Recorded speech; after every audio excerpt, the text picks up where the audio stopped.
क्या सारी नदियां समुद्र में जाकर नहीं मिलती?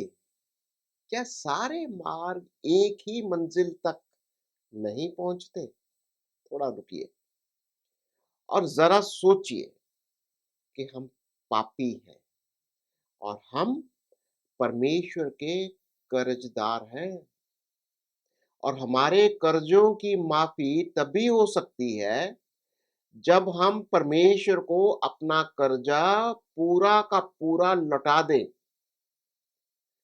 बाइबल हमें बताती है हम सब जन्म से ही पापी हैं। हमारा स्वभाव ही पाप का है। पाप हमारे स्वभाव में है। हम पापी इसलिए नहीं बनते क्योंकि हमने पाप किया, बल्कि हम पापी इसलिए हैं क्योंकि हम जन्म से स्वभाव ही से पापी हैं।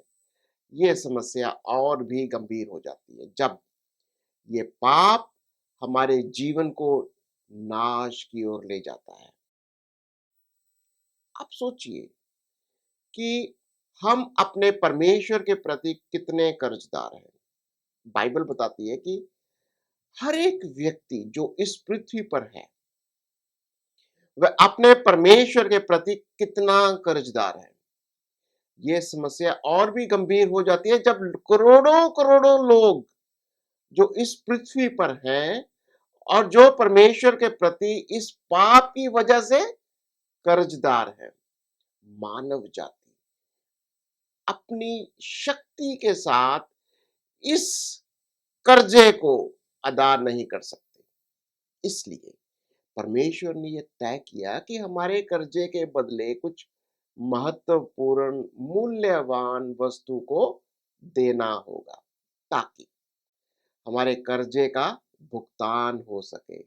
किसी को तो इस कर्जे के भुगतान के लिए कीमत तो चुकानी पड़ेगी, या यूं कहें किसी को तो हमारी जगह मरना पड़ेगा, क्योंकि बाइबल कहती है पापों की मजदूरी मृत्यु है। परंतु इसके लिए एक बहुत बड़ी शर्त है।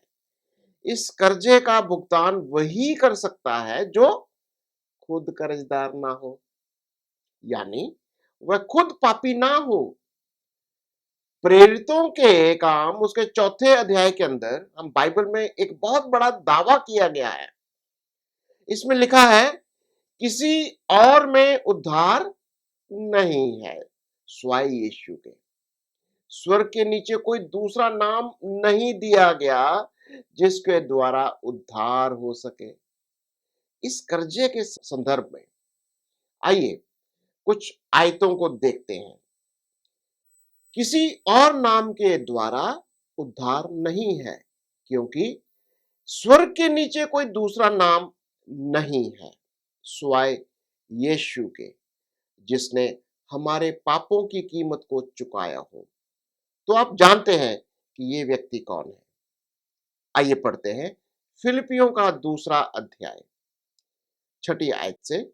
जिसने परमेश्वर के स्वरूप होकर भी परमेश्वर के तुल्य होने को अपने वश में रखने की वस्तु ना समझा, वरन अपने आप को ऐसा शून्य कर दिया और दास का स्वरूप धारण किया और मनुष्य की समानता में हो गया और मनुष्य के रूप में प्रकट होकर अपने आप को दीन किया और यहां तक आज्ञाकारी रहा कि मृत्यु, हाँ, क्रूस की मृत्यु भी सह ली। इस कारण परमेश्वर ने उसको अति महान भी किया और उसको वो नाम दिया जो सब नामों से श्रेष्ठ है, कि जो स्वर्ग में और पृथ्वी के नीचे हैं वे सब यीशु के नाम पर घुटना टेके और परमेश्वर पिता की महिमा के लिए हर एक जीव अंगीकार कर ले कि यीशु ही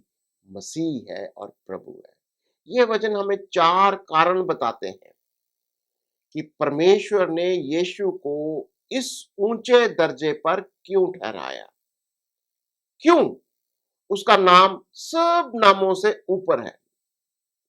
पहला, पहला कारण, मसीह परमेश्वर का स्वरूप था। पिछले कुछ एपिसोड से हमने समझते थे कि यीशु एक त्रिएक परमेश्वर का दूसरा व्यक्ति है, जो खुद परमेश्वर है।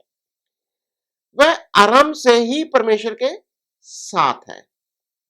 तो दूसरा कारण, मसीह ने अपने आप को परमेश्वर के बराबर होने का हक नहीं जताया, या दूसरे शब्दों में उसने अपने आप को परमेश्वर के तुल्य होने की चीज नहीं समझा।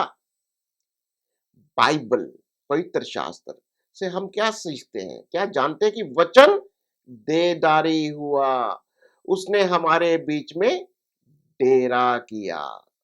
तीसरा कारण, मसीह ने अपने आप को खाली कर दिया, एक सेवक का रूप धारण किया। हम जानते हैं कि यीशु ने कहा कि मनुष्य का पुत्र सेवा करवाने नहीं परंतु सेवा करने के लिए आया है। चौथा कारण, मसीह दीन होकर इतना आज्ञाकारी बना कि मृत्यु तक, क्रूस की मृत्यु तक वह आज्ञाकारी रहा। उस समय में सलीब की मृत्यु एक शर्मनाक मृत्यु समझी जाती थी। मसीह ने अपना बेशकीमती लहू हमारे लिए बहा दिया।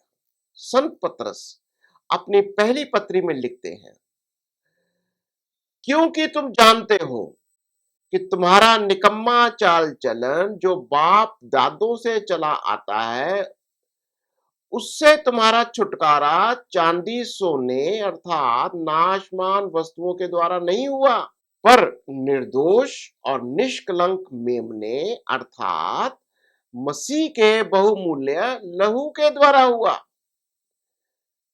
मसीह ने परम अथाह समझ से बाहर का भुगतान किया, हमारे पापों के लिए कीमत चुकाई। उसने हमारे हमारे लिए अपना अनमोल लहू बहाया, एक मेमना बिना दाग या दोष के। प्रभु परमेश्वर आपको बहुत आशीष दे। आमीन और आमीन।